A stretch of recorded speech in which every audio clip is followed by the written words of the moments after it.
The Boys is about a ragtag group of people trying to take down superheroes because they are very corrupt and just bad people for the most part. In season 2, we start off with Huey and friends trying to find new ways to take down Vought, the huge corporation that has basically built superheroes. We found out in season 1 that they're creating superheroes by injecting them with Compound V.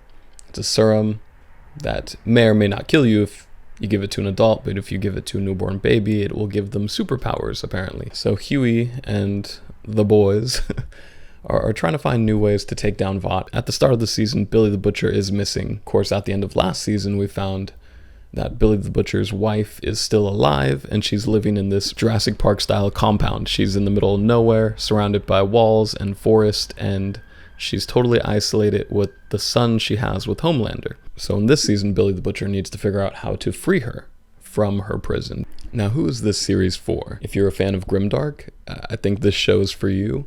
If you're kind of tired of seeing all the Marvel movies, I mean, don't get me wrong, I enjoyed them.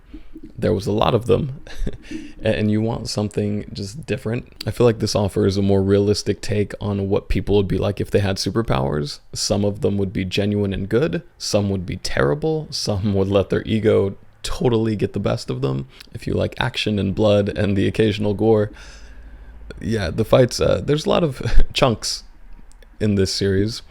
So if you want to see superheroes done in a more rated R fashion and with a ton of really interesting characters and action and violence, then this is for you. Are the protagonists easy to root for? Yes.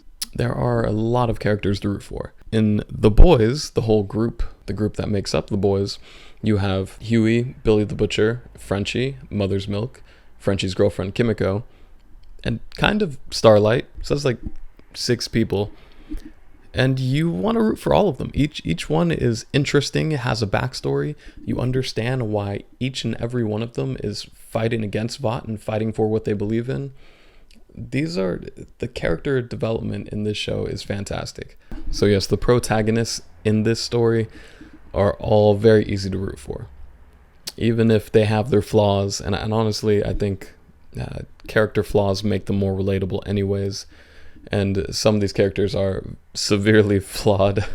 Now, are the antagonists easy to root against? Yes.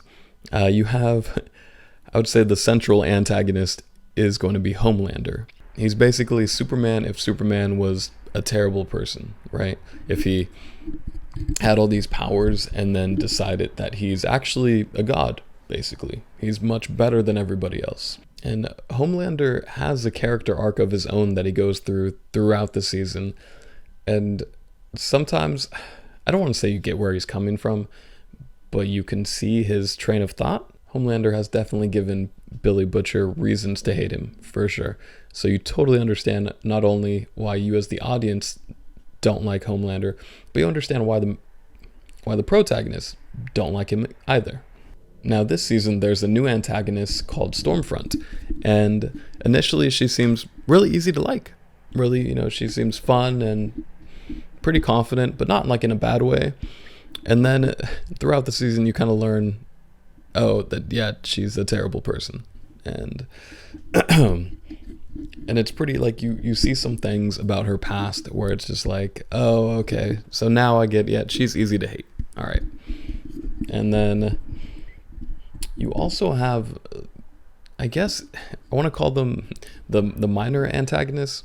The huge corporation Vought is pulling a lot of strings in a lot of places, and the main guy at the top is also a terrible person, and he has his own agenda, and it's easy to root against him too. And then you also have the Church of the Collective, which is just a whole, you don't really know what to make of it. You can tell it's something bad. It's basically like a cult. And that's most of where the Deep's storyline takes place this season, is dealing with this church. And it's just like, they're bad. They're bad in a way, and you're just trying to figure out how. In this season, supposed to be super terrorists. That pops up briefly in the first couple episodes, and then is never an issue again. And Homelander and the Seven basically hunted them down. Um, but they only really come into play early in the season. But yes, to answer the question, the antagonists here are definitely easy to hate. They're definitely easy to root against. Now, how's the pacing? I think the pacing in this story is great. It's fantastic. I mean, you're jumping from the good guys arguing and fighting amongst themselves to the bad guys arguing and fighting amongst themselves. There's so many different problems. There's so much conflict that it's just, you're at no point you're like, oh man, I'm bored. Just let's get to the next thing. Like, come on. There's conflict throughout every scene. It's just back to back to back. So by the time the bad guys and the good guys actually meet up, when they do, it's like there's been so much leading up to it that it's like, it's just a refreshing change of pace. And then it goes back to, oh no, okay, now they're separate again and they have to go figure out other shit. The boys and the seven, I mean, don't actually face off very much in the show. They only come together like a couple times. But it doesn't matter because there's so much going on and so many other people, and there's so many different dilemmas and problems that they run into that it's fine. Like, you don't even notice that they only really come into contact with Homelander and Stormfront like a handful of times maybe. And it's a thrill ride from start to finish. Unlike this video. This is going to be a long video. I can just tell already. One of the most important questions, does it stick the landing? Yes, it sticks the landing in season 2 much more so than season 1. Season 1 left you with the cliffhanger. It left you with the twist and a shock, like, boom, this happened, and oh no, what are they going to do next time? And whereas this one has a really satisfying end. Some character arcs meet their end. There's some plot threads that finally have a neat little end. They actually wrap some things up. It's very satisfying. And I'm not going to go into spoilers here. But there's a lot of bloodshed, for sure. And it's really hard to talk about the ending without going into spoilers. But I will say there's still enough plot threads to continue on and keep you interested to see what's going to happen next season. There's still some unfinished business, but some business did get finished in this season. So it's not totally like this will all wrap up at the end of season 3 or 4, or however many there are. But I will say, yes, there is a satisfying conclusion. Now, what was the best episode of the season? Season episode was the best episode of the season, I think, hands down. You have the first couple minutes, the introduction is powerful. It's oddly emotional. Like, didn't think it would be like, oh wow, that one hits pretty hard. Like, has almost, I won't say nothing to do with the first few minutes of episode 7. Don't even show any of the characters of the show. It just shows like a stranger, some random guy going about his day-to-day life, and how the media and politicians and everything affect his mindset and just how he acts. And it's just a really powerful few minutes of just like, damn, there's so many influences in our day-to-day lives. And then the ending of that episode was also, I don't want to say it was something like the Red Wedding or anything as powerful as that. It wasn't. But it was surprising. It was surprising for sure. And bloody. It was bloody and surprising.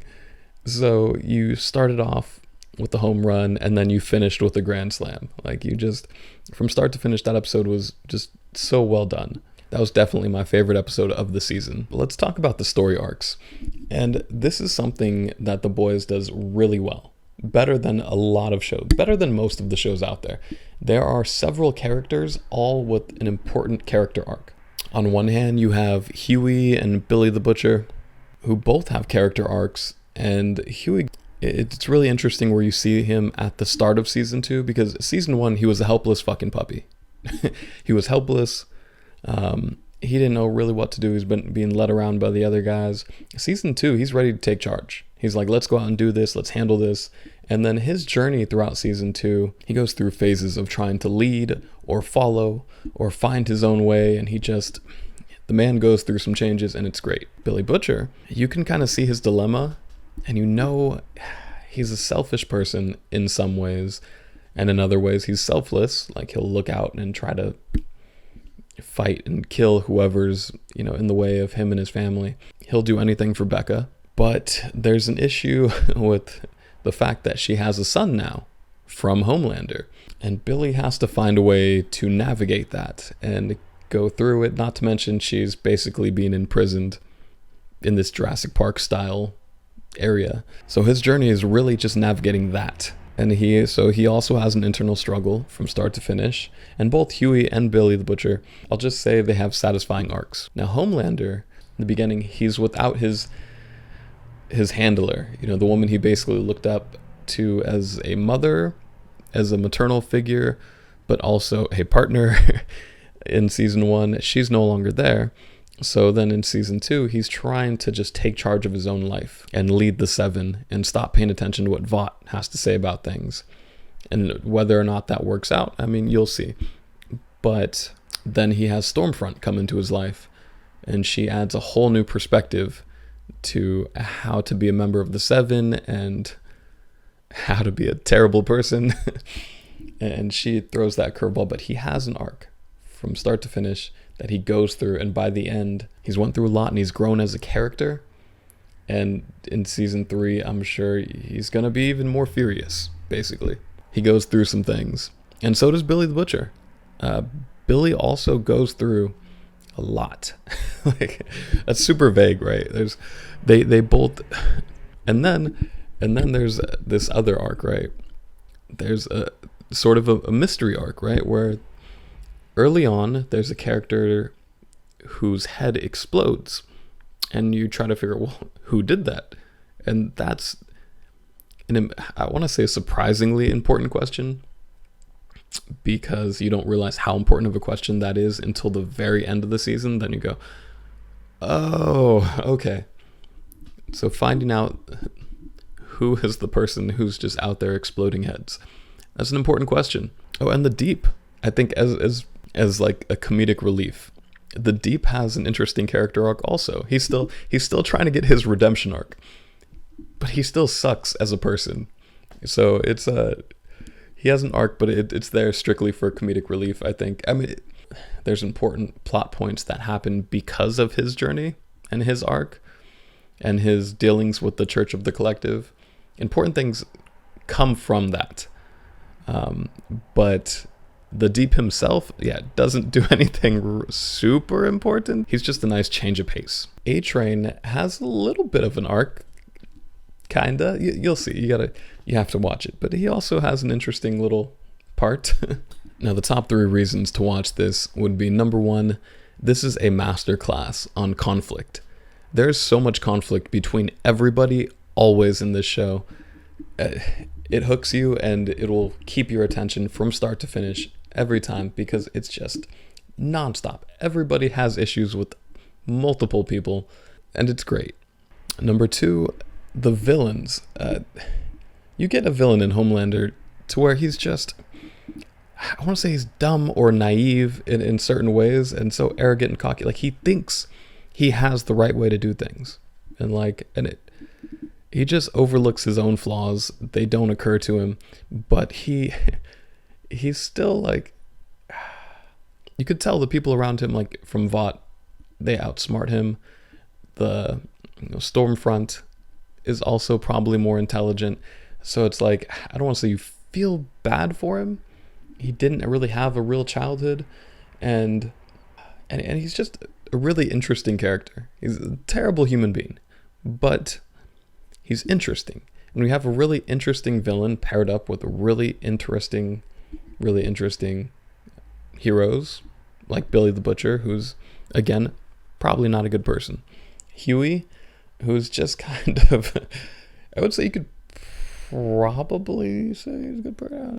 I guess what I'm trying to say is the second reason is they have really well thought out, interesting characters. The character development here, from the villains to the heroes, protagonists, antagonists, even side characters. The character development here is just so thorough. You could take any one of these characters and they can have a spin-off and people would be interested. There's the character called Lamplighter who appears in a few episodes, and he's really interesting. He has a backstory, and he has, superpowers. He has a little bit of an arc himself, and he's such a minor character. It's great to see that even these smallest characters will have a little bit of a story. It's a story within a story, and that's because the plot is so character driven that a lot of times you're kind of like, you don't have to worry about where the main plot is going. Somehow they're going to try to take down Vought or take action against Vought, but you don't always know exactly how they're going to do it. And to be honest, while watching this, I didn't think much about it. I thought more about okay, how's Billy the Butcher, how's Billy going to get his wife and her son out of Homelander's grasp, basically, right? How is Huey and Starlight going to continue to date, or how are they going to keep the relationship together? Is one of them going to die? I mean, how's Homelander going to deal with the new villain, Stormfront, trying to outdo him? There's so many things, so many questions, and the main one is kind of an afterthought because it's so character driven, and I love it. Now, some reasons you wouldn't want to watch. Now, if you've watched season 1 and you enjoyed it, this is just better. So it's going to be hard to say. So it's not like there's anything in season 2 that would turn you off if you liked season 1. If you like season 1, you'll love this. But if you haven't watched season 1 or 2 and you're thinking about getting into the series, a few reasons not to watch would be if you don't like bloody stories, or if you don't like any bit of gore. Like, people explode and just burst into a puddle of blood and chunks pretty often. It just happens a lot in this show. If that turns you off, you're not going to like this. If you want your typical good guys against bad guys, and you want a Mary Sue or a Gary Stu to just save the day, who wants that? Nobody wants that. Or if shows that have sex or sexual things in nature, if that turns, if that makes you dislike a show, you won't like this. There's some scenes like that. Not very many, to be honest, but it's there. Just blood, sex, violence, those kind of things. If you're not into that, the rated R stuff, you're not gonna like this. But outside of that, this is one of the best shows I think out right now. So I can't list too many things.